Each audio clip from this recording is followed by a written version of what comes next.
malapit na balita ngayong tanghali. 2 pisong dagdag sa presyo ng diesel at gasolina ipatutupad ng mga kumpanya ng langis bukas. Presyo ng isda sa ilang palengke tumaas ng 20 hanggang 80 pesos ang kada kilo. Pinsala sa marine environment sa Ruzul Reef at Escoda Shoal kinumpirma ng Philippine Coast Guard. Mas mahigpit na pagbabantay sa may West Philippine Sea, tiniyak ng Armed Forces of the Philippines.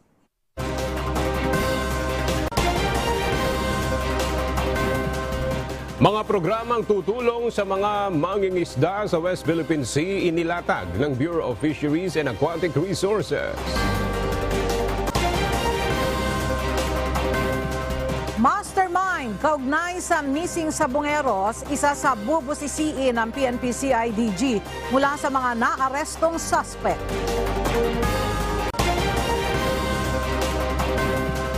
At mahigit 700 sako ng basura na kolekta sa simultaneous coastal cleanup drive sa pangunguna ng UNTV at Members Church of God International.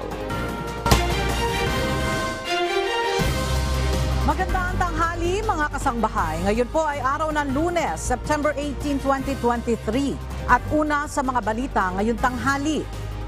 Bad news na naman para sa mga motorista. Panibagong oil price hike ang ipatutupad ng mga kumpanya ng langis bukas, araw ng Martes, September 19. Base sa anunsyo ng mga oil company, tataas ng 2 piso at 50 sentimos ang presyo ng kada litro ng diesel. Habang 2 piso kada litro naman ang dagdag sa presyo ng gasolina at kerosene. Ito na ang ika-11 sunod-sunod na linggo ng oil price hike. Magsasagawa ng isang consultative meeting si House Speaker Martin Romualdez sa malalaking oil companies mamayang hapon upang humanap ng mga paraan na maibsan ang epekto ng tuloy-tuloy na pagtaas ng presyo ng produktong petrolyo. Samantala, may plano rin si House Speaker Romualdez na kausapin ang canned good manufacturers at iba pang producers ng produktong pagkain. Narito ang ulat ni Rosa Licos. Inilatag ni House Speaker Martin Romualdez sa mga posibleng paraan upang magkaroon ng kompromiso sa mga malalaking oil company. Sa gitna ito ng ilang linggo ng tuloy-tuloy na pagtaas sa presyo ng mga produktong petrolyo. Ngayong hapon, nakatakdang makipagpulong si House Speaker Romualdez sa mga pinuno ng malalaking oil company sa Kamara upang ibsan ang epekto ng mataas na oil prices. Ayon kay House Speaker Romualdez, ilan sa maaaring maialok sa mga kumpanya ng langis ang posibleng pagrepaso sa excise tax o value-added tax sa oil at petroleum products. Gayun din ang pagsususpinde ng pangungulekta ng excise tax o VAT sa oil at petroleum products, depende sa magiging plano ng palasyo kaugnay ng gagawing pagpupulong. Batay pa sa leader ng House of Representatives, layo ng consultative meeting na makahanap ng win-win solution para sa taong bayan at oil industry.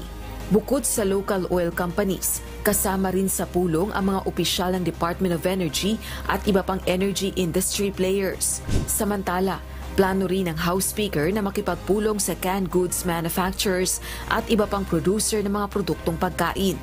Ito ay matapos magpahiwatig ng Food Manufacturers at Supermarket Association na magtataas ng presyo ng kanilang produkto dahil sa sunod-sunod na oil price hikes. Anya, susubukan niyang kumbinsihin ang mga itong ipagpaliban ng kanilang plano hanggang pagkatapos ng December 25. Rosa Licos, UNTV News and Rescue. Diyos ang aming sandigan, serbisyo publiko ang aming pinahahalagahan. Bukod sa nagtataas ang presyo ng bigas, siling, labuyo at ilan pang mga gulay, nagmahal rin ang presyo ngayon ng isda sa ilang mga palengke sa Metro Manila. Mula sa Balintawak Market sa Quezon City, alamin natin ang update sa presyo ng mga bilihin mula kay Harry Ilagan live. Harry, nasa magkano ba itinaas ng presyo ng isda ngayon at anong klase ng mga isda ang nagtaas ng presyo? Magandang tanghali sa iyo, Ella. Kanina pa nga umaga ay nag-ikot-ikot na tayo sa Mingus Market at ngayon nga ay nandito tayo sa Balintawak Market. At tumaas nga ng 20 hanggang 80 pesos ang presyohan ng mga isda. Ayon sa mga nagtitinda, kakaunti pa din sa ngayon ang dinideliver na isda sa kanila mula sa mga supplier. Sa Muñoz Market, ang gulunggong na lalaki na dating 200 ang kilo, ngayon ay nasa 240 pesos na.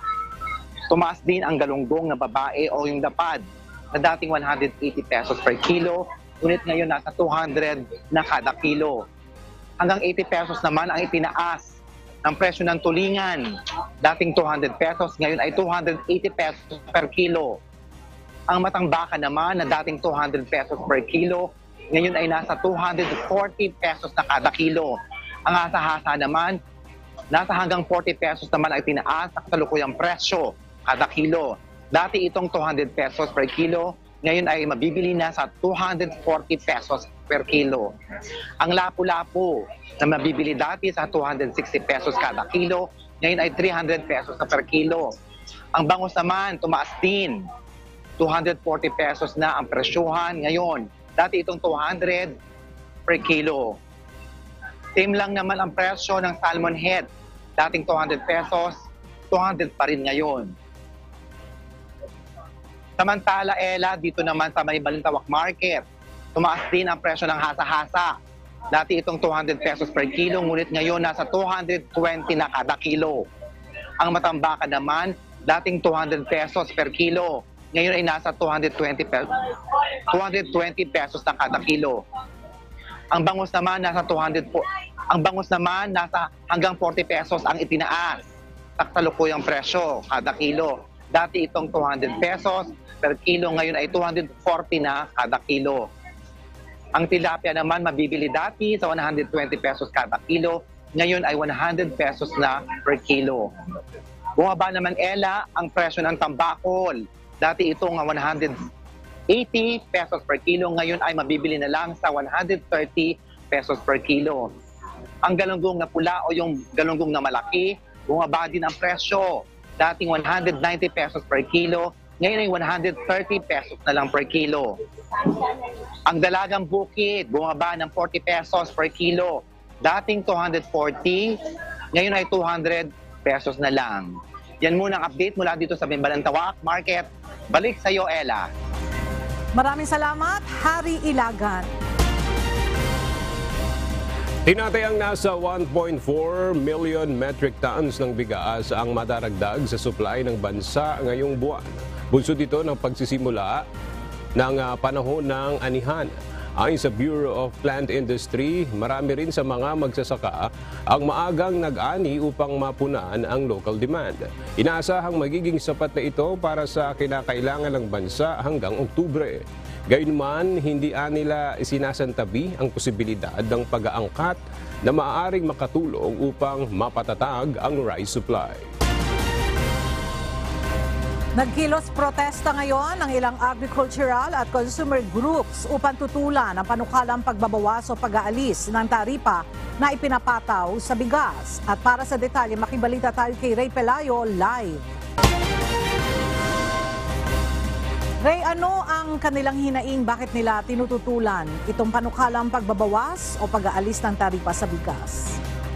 Kailang pangamba nitong mga nakilos protesta yung maging epekto sa lokal na produksyon. Ayon sa chairman ng Samang Industriya ng Agrikultura o SINAG, nag-uumpisa na ang anihan ngayon at mas dadami pa ito sa buwan ng Oktubre. Hindi na nila kailangan bawasan o alasin ang taripa ng bigas dahil sa dumarating naman yung inaangkat na mataas na klase nito. Sinusulong ng mga economic manager ng Marcos administration ang pagbawas ng taripa sa bigas mula sa 35% pababa sa 10% o kaya naman ay tuluyan na alisin na ito. Dahil ng panukala na may kahit ang mga importer na magparating ng mas maraming bigas sa bansa. Narito ang bahagi ng ating panayama kay Rosendo Son, chairman ng SINAG. May series of panawagan tayo sa atin Pangulo na huwag pakinggan yung economic team. Marami tayong production dito sa ating bansa. Dapat yun ang suportahan. Samantala, ayon sa SINAG, posible sa katapusan ng buwan ay magbalik na sa normal ang presyo ng bigas at maaari ng alisin ang price cap. Ayon naman sa Department of Agriculture, magandang indikasyon ngayon na may mga retailer na nagtitinda na ng 41 at 45 pesos na kada kilo ng bigas. Binabantayan nila ito ng mga ahensya ng gobyerno para makapagbigay ng rekomendasyon sa Pangulo kaugnay sa pag-aalis ng price ceiling sa bigas. Ikinikonsidera din nila ang pagdating ng mga ani ng palay sa ng lokal ng pagsasaka. Kela? Maraming salamat, Ray Pelayo. Nakatakda ang pagdebatihan sa Kamara sa darating na September 26 ang panukalang budget ng Office of the President at Office of the Vice President para sa taong 2024. Ito ay matapos na agarang pagkakalusot ng panukalang pondo ng dalawang ahensya sa pagdinig ng House Committee on Appropriations dahil sa parliamentary courtesy. Mula sa House of Representatives, makibalita tayo kay Rosalie Coz live.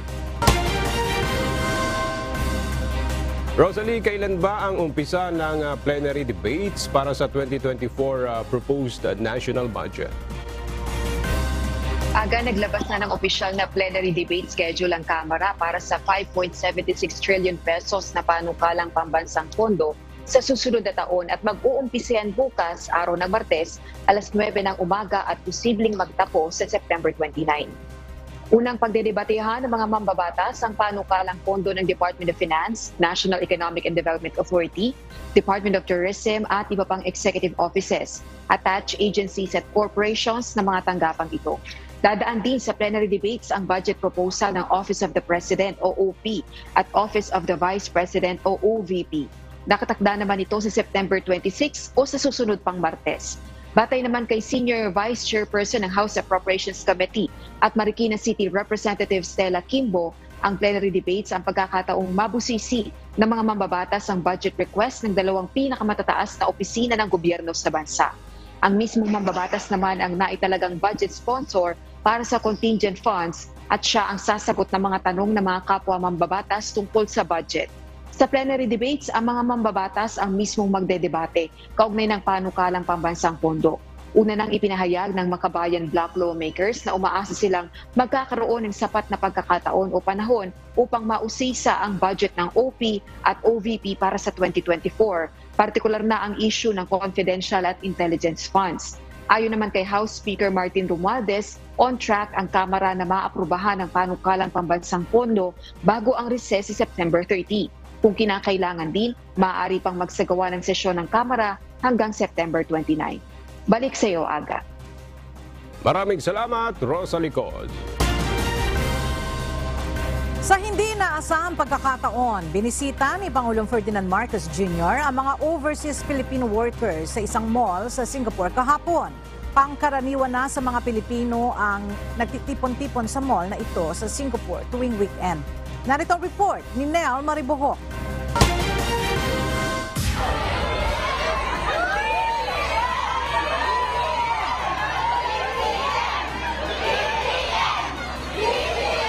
Nagulat ang mga Pilipino sa Lucky Plaza Mall sa Singapore nang biglang dumating si Pangulong Ferdinand Marcos Jr. kahapon.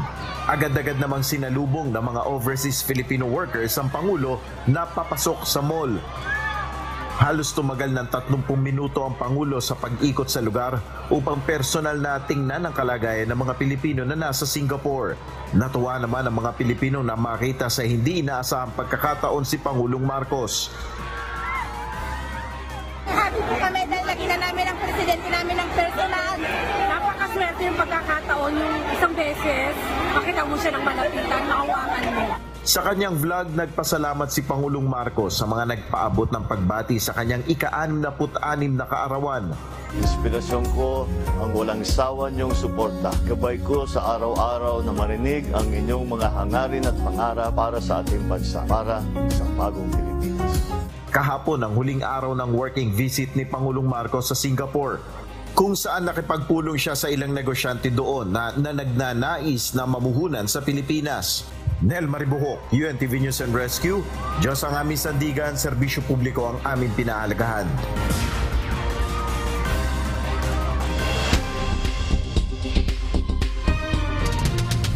Roundup Balita.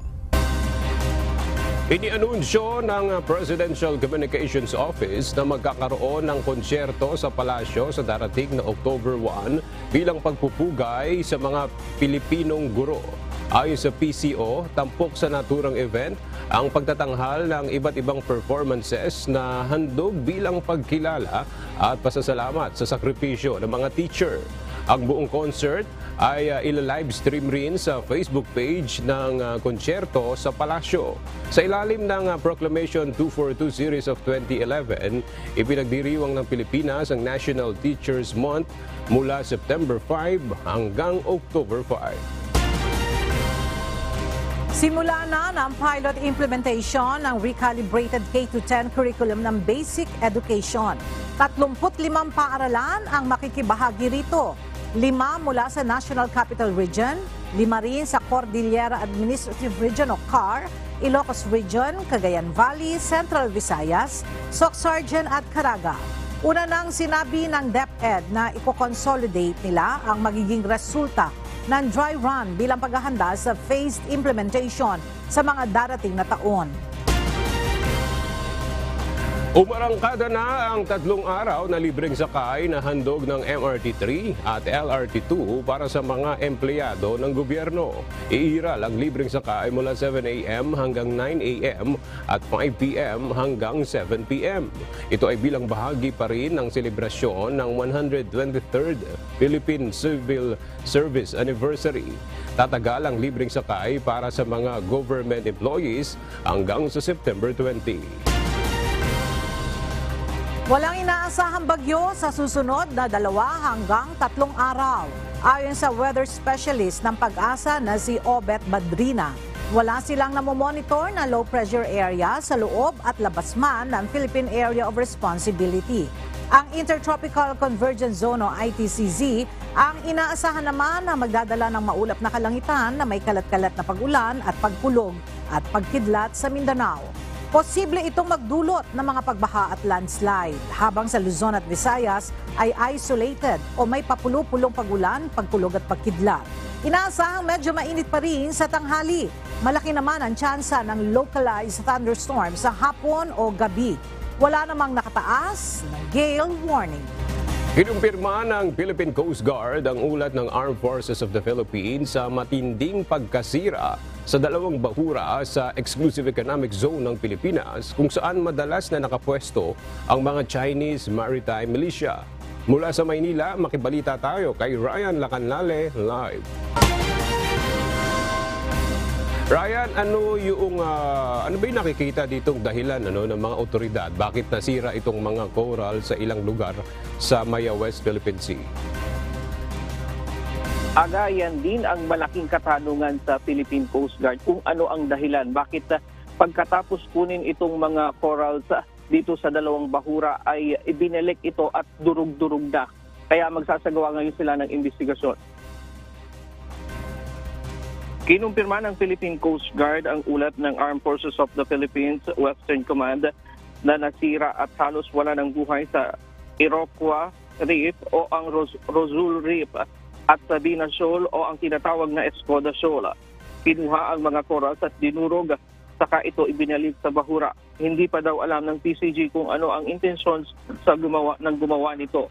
Magde-deploy na ang PCG ng mga sasakyang pangdagat sa lugar upang kumuha ng sample at pag-aralan ang mga itinambak na corals at kung bakit ito ginawa. Ayon sa PCG, mula August 9 hanggang September 11 na ngayong taon, 33 Chinese Maritime Militia vessel ang namataan sa Rosul Reef at 15 naman na Chinese Maritime Militia vessel ang nakita sa Escoda Shoal.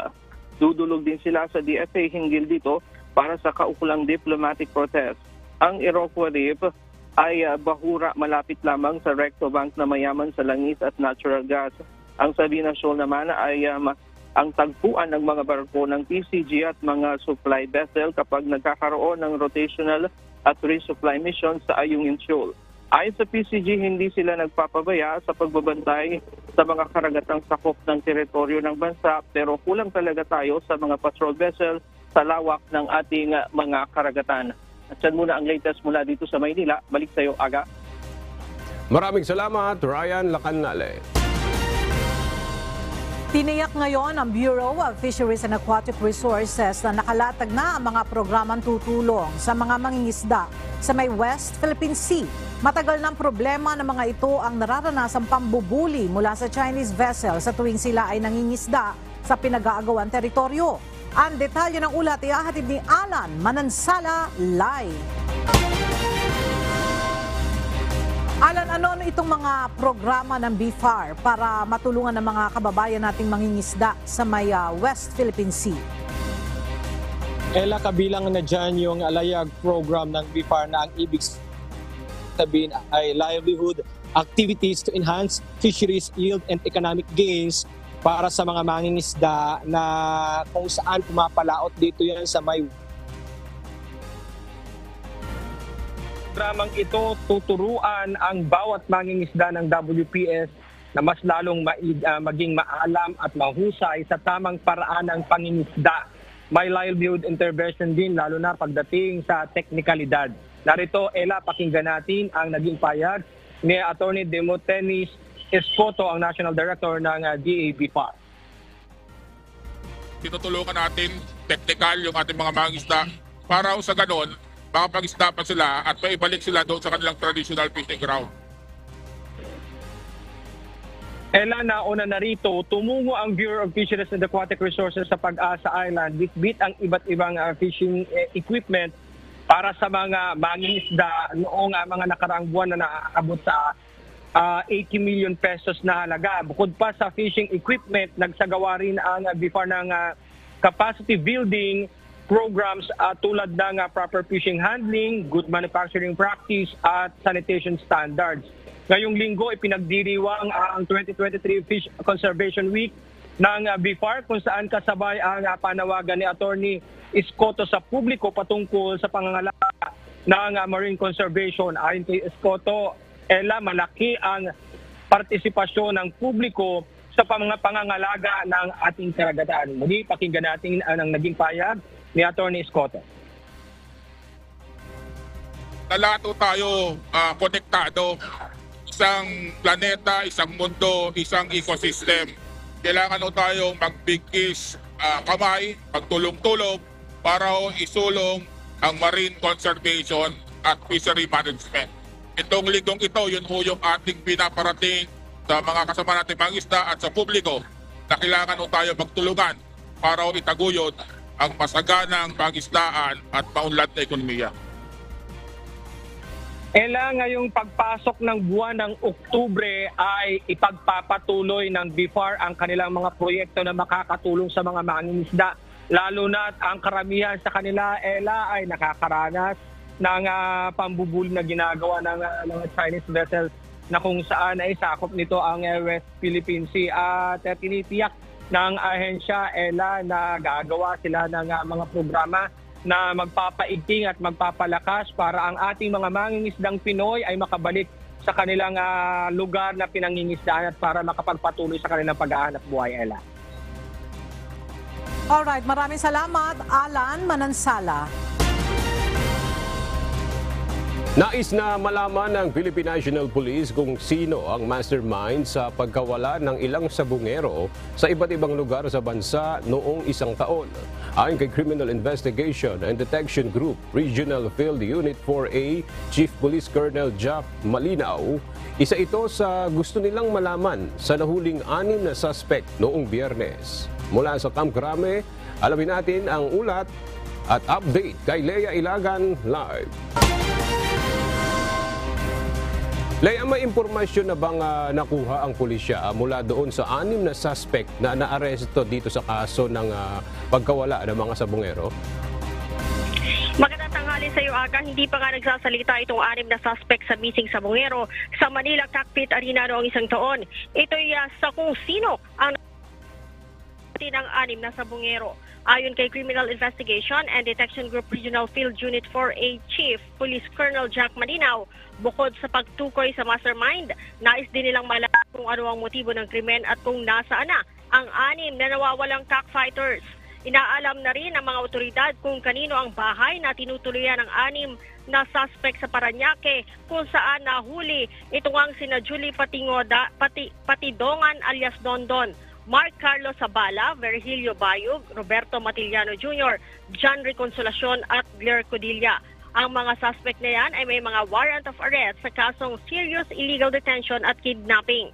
Ang mga itong sinasabing responsable sa pagkawala naman ng 6 na sabungero na sina James Bacay, Marlon Bacay, Rondel Tistorum, Mark Joseph Velasco, John Calude Benson Inonog at Roel Gomez. Balik sa iyo, Aga. Maraming salamat, Lea Ilagan. Sinorpresa ng isang drug test ang matataas na opisyal ng Philippine National Police kasunod ng ipinatawag na command conference nitong Biyernes. Ang detalye sa report ni Lea Ilagan. Negatibo sa isinagawang surprise drug test ang 89 na matataas na opisyal ng PNP. Sa inilabas na pahayag ng PNP, sumalang noong Biyernes sa on-the-spot drug test ang mga opisyal na kinabibilangan ng mga command group, directorial staff, regional directors at national support unit directors. Pinangunahan ito ni PNP Chief Police General Benjamin Acorda Jr. kasabay ng isinagawang command conference noong Biyernes kung saan dumalo ang nasa 89 na mga matataas na opisyal. Ayon kay PNP Chief Police General Benjamin Acorda Jr., ang pagsasagawa ng drug test ay upang masiguro na bawat opisyal ng PNP ay mayroong mataas na standard of ethics at professionalism. Ang spot drug test ay isinagawa ng PNP Forensic Group. Nitong Agosto lamang, isang opisyal at 2 tauhan ng National Capital Region Police Office ang nagpositibo sa illegal na droga sa isinagawang surprise drug test sa Camp Bagong Diwa, Taguig. Lea Ilagan, UNTV, News and Rescue. Diyos ang aming sandigan, serbisyo publiko ang aming pinahahalagahan.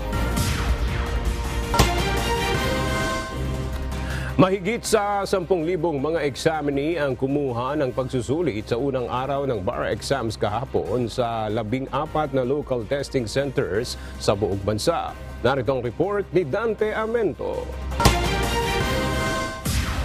Nagsimula na kahapon ang 2023 bar examinations sa 14 na mga local testing center sa National Capital Region, Luzon, Visayas at Mindanao. May 6 na venue dito sa National Capital Region, 3 sa Luzon, 3 rin sa Visayas at 2 sa Mindanao Region. Batay sa ulat ng Korte Suprema, nasa 10,404 ang nakakuha ng exams sa unang araw na mas mababa sa kabuuang 10,816 na kwalipikado. Ang susunod na pagsusulit ay sa Miyerkules, September 20 at Linggo, September 24. Ayon kay 2023 Bar Exams Chairperson Associate Justice Ramon Paul Hernando, target nilang ilalabas ang resulta ng bar exam sa Disyembre. Kasunod na rin ito ang oath-taking at signing ng roll of attorneys na mga papasa sa pagsusulit para mayroong mga bagong abogado bago matapos ang taong 2023. Ang oath-taking ng mga pumasa sa 2022 bar exams ay isinagawa kamakailan ng Supreme Court sa MOA Arena. Dante Amento, UNTV, News and Rescue. Diyos ang aming sandigan, serbisyo publiko ang aming pinahahalagahan. Patuloy na nadaragdagan ang bilang ng mga kandidato para sa mga barangay at sangguniang kabataan elections na inisyuhan ng show cause order ng Commission on Elections. Ito ay may kaugnayan sa reklamong premature campaigning. Mula sa Maynila, makibalita tayo kay Dante Amento, live. Dante, ilang BSKE candidates na ba ang naisyuhan na ng show cause order? Magandang tanghali, Ella. Sa datos ng Commission on Elections o COMELEC, mahigit 700 na, Ella, yung naisyuhan ng show cause order. 111 dito ang inisyu noong nakaraang Biyernes, September 15. Sinabi ng Commission on Elections o COMELEC spokesperson, Director Jan Rex Taujanco, binibigyan naman nila ng sapat na panahon ang mga kandidato para sagutin yung show cause order. 3 araw ang hinihingi ng COMELEC sa mga kandidato na magpaliwanag pagkatapos matanggap ang show cause order. Kapag nabigong sumagot sa loob ng 3 araw na walang sapat na dahilan, kasunod nito ay inihahanda na ng COMELEC ang disqualification at election offense cases laban sa kanila. Ayon kay COMELEC Chairman George Erwin Garcia, ang isang election offense ay maaaring isasampa sa loob ng 3 taon pagkatapos na magawa ang paglabag. As of September 15, 2023, 737 na ang napadalhan ng show cause order ng COMELEC sa pamamagitan ng kanilang task force kontra EPAL. Samantala, Ella, mamayang 1:00 ng hapon ay isang memorandum of agreement ang lalagdaan ng COMELEC at Office of the Vice President at Public Attorney's Office. Inaasahan nating dadalo si Vice President Sara Duterte. Ito ay may kinalaman sa education and information dissemination at para na rin matulungan ang mga guro sa aspetong legal sa panahon ng halalan o habang sila ay gumaganap ng tungkulin. Halimbawa, kung sila ay nagkakaroon ng reklamo mula sa mga kandidato at iba pang mga issue. Yan ang ating update mula dito sa Maynila. Balik sa iyo, Ella. Maraming salamat, Dante Amento.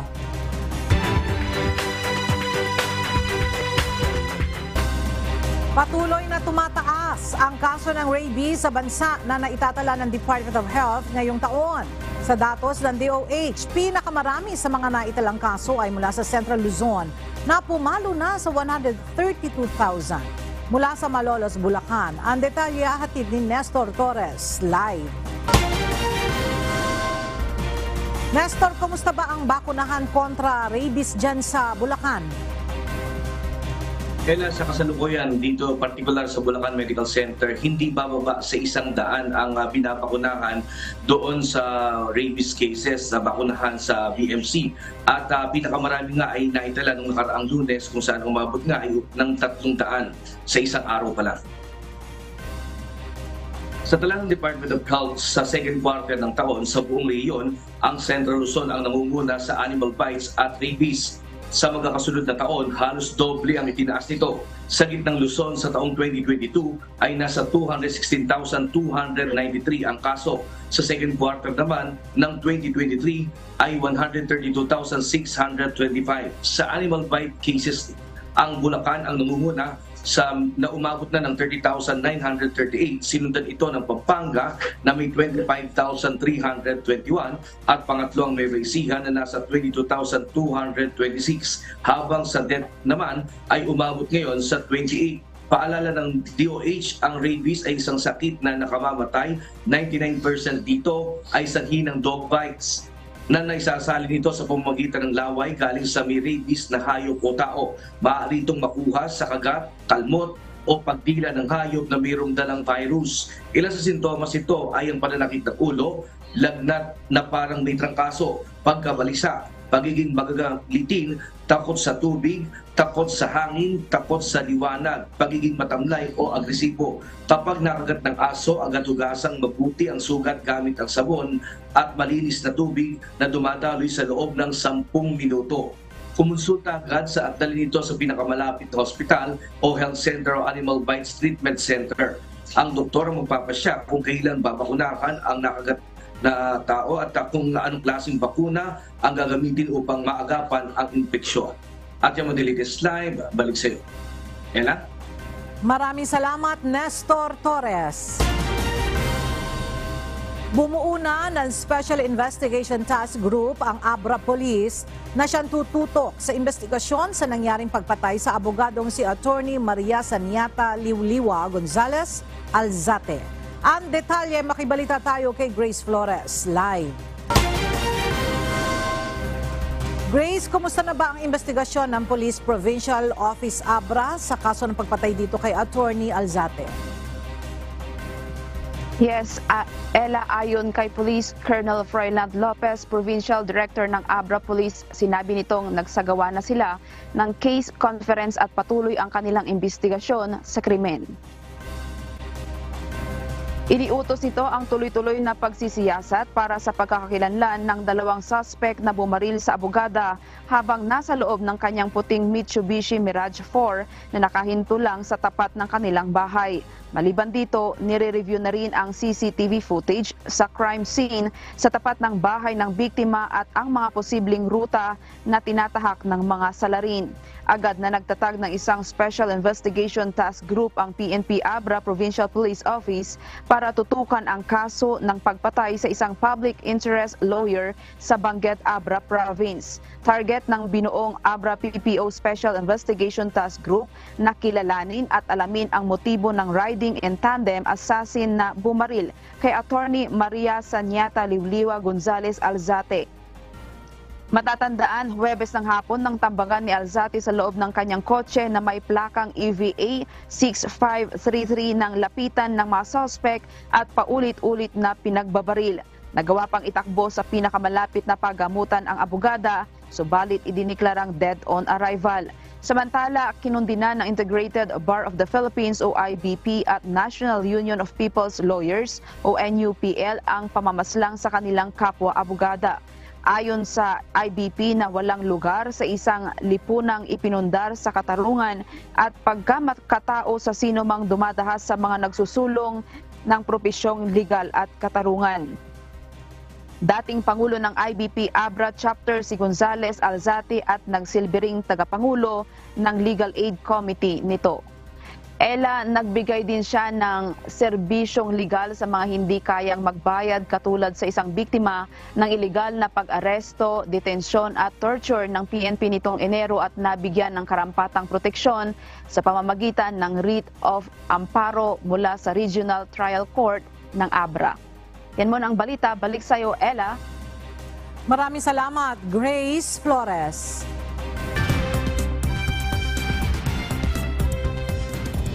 Nakatanggap ng mga explosive drones bilang regalo si North Korean leader Kim Jong-un sa pagtatapos ng meeting nito kay Russian President Vladimir Putin. Ngunit pahayag ng Kremlin, walang kasunduan na naganap sa pagitan ng dalawang bansa. Ang detalye sa ulat ni Ann Gonzalez. 5 kamikaze drones at isang reconnaissance drone ang ibinigay ng regional governor ng Russia kay North Korean leader Kim Jong-un sa pagtatapos ng kontrobersyal na pagbisita nito sa Russia. Bukod sa mga explosive drones, nagbigay rin ang Russia ng bulletproof vest at espesyal na damit na hindi nakikita sa thermal cameras. Nagsimula ng bumiyahe ang North Korean leader pabalik ng Pyongyang kahapon, September 17. 6 na araw ang itinagal ng foreign trip ni Kim upang makipagpulong kay Russian President Vladimir Putin. Nakipagkita rin si Kim kay Russian Defense Minister sa Vladivostok noong Sabado, September 16, upang inspeksyonin ang mga state-of-the-art na armas ng bansa, kabilang na ang hypersonic missile system. Sa isang video footage, nakitang kumakaway na nakangiti si Putin habang papaalis si Kim. Pinangangambahan ng Estados Unidos na nagkaroon na ng arms deal ang dalawang bansa, kung saan bebentahan ng North Korea ng ammunition ng Russia kapalit ng pagtulong ng Moscow sa Pyongyang na paunlarin ang missile program nito. Pahayag naman ng Kremlin, walang nilagdaan na kasunduan ang dalawang leader. Ang North Korea ang isa sa mga bansa na sumusuporta sa pagsalakay ng Russia sa Ukraine, habang ang Russia naman ay tutol sa mga sanctions na ibinababa ng United Nations sa North Korea. Ann Gonzalez, UNTV News and Rescue. Diyos ang aming sandigan, serbisyo publiko ang aming pinahahalagahan. Bunsod ng tuloy-tuloy na sagupaan sa pagitan ng Army at Tribal Forces, nasunog ang mga gusali sa Khartoum, Sudan. Sa videos na kumalat online, kabilang sa nilamon ng apoy ang iconic Greater Nile Petroleum Oil Company Tower. Nagpapatuloy ang airstrikes at labanan sa Khartoum, iba pang baayan at lungsod sa bansa na sumiklab noon pang buwan ng Abril. Batay sa United Nations, mahigit na sa 1 milyong tao ang napilitang lumikas dahil sa gulo. Ikinababahala ng mga eksperto ang mababang sea ice sa paligid ng Antarctica batay sa isang satellite data. Babala ng mga polar expert, matindi ang magiging epekto ng Unstoppable Antarctica. Nire-regulate ng malawak na yelo sa kontinente ang temperatura ng mundo. Ito ay dahil na ibabalik sa atmosphere ang enerhiya ng araw dahil nagre-reflect ito sa white surface. Bukod dito, nagiging malamig din ang tubig sa ilalim nito at sa paligid ng Antarctica. Tumanggi si House Speaker Romualdez na kumpirmahin o itanggi ang ulat kaugnay ng umano'y Harvard University donations nito. Aniya, inirerespeto niya ang gift policy ng institusyon na hindi pagtalakay sa terms o detalye ng individual gifts.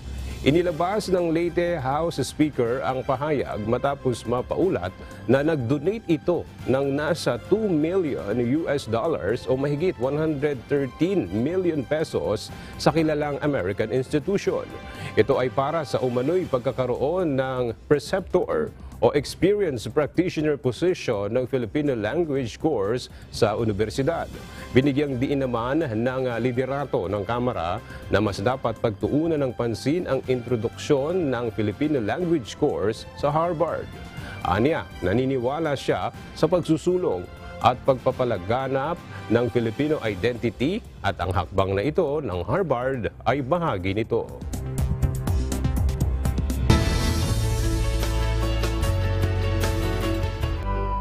Isang simultaneous coastal cleanup drive ang isinagawa nitong weekend sa iba't ibang panig ng bansa at maging sa ibayong dagat sa pangunguna ng UNTV at Members Church of God International. Bahagi ito ng Ocean Care Initiative ng Public Service Channel katuwang MCGI. Mahigit 700 sako ng sari-saring mga basura ang nakolekta sa isinagawang aktibidad. Narito ang report ni Maribel Boral Cabling. Isa ang Pilipinas sa mga bansang itinuturing na may pinakamayamang buhay sa ilalim ng dagat. Subalit, unti-unti itong nanganganib dahil sa mga basurang napapadpad sa karagatan. Isa ang ilog sa mga maaring daluyan ng basura papunta sa dagat, tulad nitong Pasig River na umaagos patungo sa Manila Bay. Kung ang mga ilog at waterway ay hindi malilinis, ang mga basurang ito ay maaring magdulot ng pagbaha at higit sa lahat, isa rin ito sa dahilan ng pagkasira ng marine life. Kaya naman isa ang Pasig River sa nilinis ng Ocean Care Initiative sa ginawang simultaneous coastal cleanup drive activities nationwide and across the seas. Sa pangunguna ng UNTV, katuwang ang MCGI Bible Readers at MCGI Cares. Ito ay sa pagdiriwang ng International Coastal Cleanup 2023. Sa partial tally ng trash audit ng OCI as of September 17, 8 p.m., mahigit 700 sako ng basura ang nakolekta mula sa iba't ibang coastal areas, mga ilog at waterways. Base rin sa partial tally, nasa mahigit 42,000 piraso ng iba't ibang basura ang naitala. Nangunguna sa bilang ang food wrappers na umabot sa 22,356. Ito ay sa pagtutulungan ng mahigit 4,000 OCI volunteers mula sa Luzon, Visayas, Mindanao at maging sa ibang bansa. Ilan sa mga lugar na pinagdausan ng simultaneous coastal cleanup ay ang Las Piñas Parañaque Wetland Park, Cavite, Bataan, Palawan, Antique, Cebu, Zamboanga at marami pang iba. Una po sa lahat, kami po yung nagpapasalamat una sa Diyos sa pagkakataon po na kami po sa OCI o Ocean Care Initiative ay binigyan ng pagkakataon upang makapaglinis po ang mga volunteers ng MCGI. So, dito po sa isinagawang effort po ng mga volunteers ng OCI, kami po taos-pusong talagang willing at regularly magawa po namin ito sa awat tulong po ng Diyos. Panawagan po sa mga kapwa kabataan, maging responsable po tayo sa pagtatapon ng basura. I-practice po natin yung proper recycling ng mga basura. Masaya ring nakibahagi ang mga OCI volunteer mula sa Brazil. Eu aprendi que nós podemos fazer boas obras de várias maneiras. Mesmo limpando o meio ambiente, nós fazemos uma boa obra para aqueles moradores, para aquelas pessoas que trabalham lá e para as outras pessoas também que estão passando por ali. Nagpaabot naman ng mensahe si Department of Environment and Natural Resources Assistant Secretary Marshall Amaro Jr. sa UNTV Ocean Care Initiative.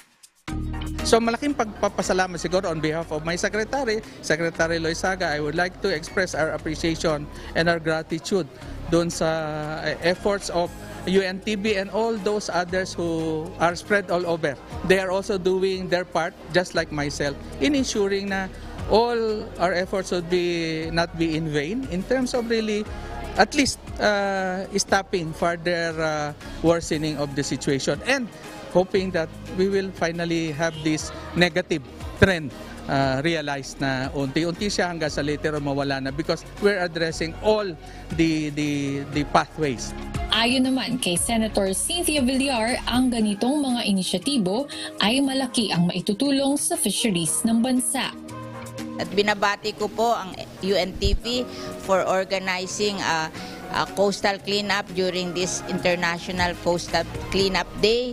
At sana ipagpatuloy nyo ang pagtulong na linisin natin ang ating mga coast kasi napaka-importante ito po para sa our own safety from flooding, and at the same time nakakatulong tayo sa ating mga fishermen na lumaki ang kita nila at gumanda ang kanilang buhay.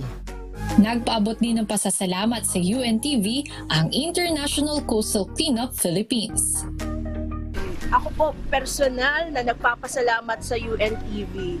Napakalawak po ng inyong manonood. Maraming salamat po na kayo ay isang company na talagang may dedikasyon sa pangangalaga ng kalikasan. Alam niyo po, we can only do so much for the environment. Pero may kanya-kanya po tayong kakayanan na pag pinagsama-sama natin, mas mapapalawak po natin yung pagkakaisa natin upang mapangalagaan natin ang ating karagatan. Kaya maraming salamat po UNTV for supporting the initiatives of marine environment, especially in Cavite. Thank you po.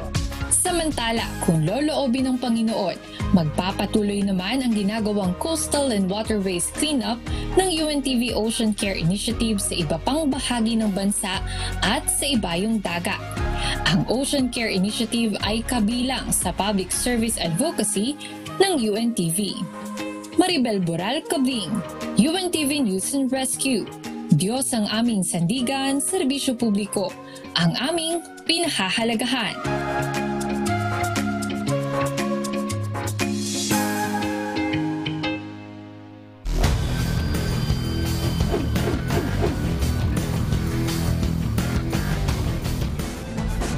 Tinalo ng Senate Lady Defenders ang PNP Lady Patrollers sa kauna-unahang 5-set match sa pagpapatuloy ng UNTV Volleyball League sa Marikina Sports Center sa Marikina City kahapon. Kinuha ng Senate ang unang dalawang sets, 25-19, 25-18. Ngunit bumawi ng dalawang sets ang PNP para maitabla ang laro, 13-25, 22-25. Pagdating ng 5th set, ay tinambakan na ng Lady Defenders ang Lady Patrollers para maiuwi ang panalo 15-4. Nananatili namang unbeaten ang AFP Lady Gunners na may 7-0 win-loss record matapos pataubing sa 3 straight set ang Judiciary Justice Servers. Samantala, mailap pa rin ang panalo para sa DFA emissaries matapos talunin ng Ombudsman Graft Busters via 3 sets. Nasa ilalim pa rin ang team standings ang DFA habang naungusan na ng team ni Coach Roger Grayab ang PNP. At sa ating pong iiwang mga salita ng Diyos na ating sandigan mula sa Aklat ng Awit, Kapitulo 103, versikulo 13, na nagsasabi, kung paanong ang Ama ay naaawa sa kaniyang mga anak, gayon naaawa ang Panginoon sa kanilang nangatatakot sa Kaniya.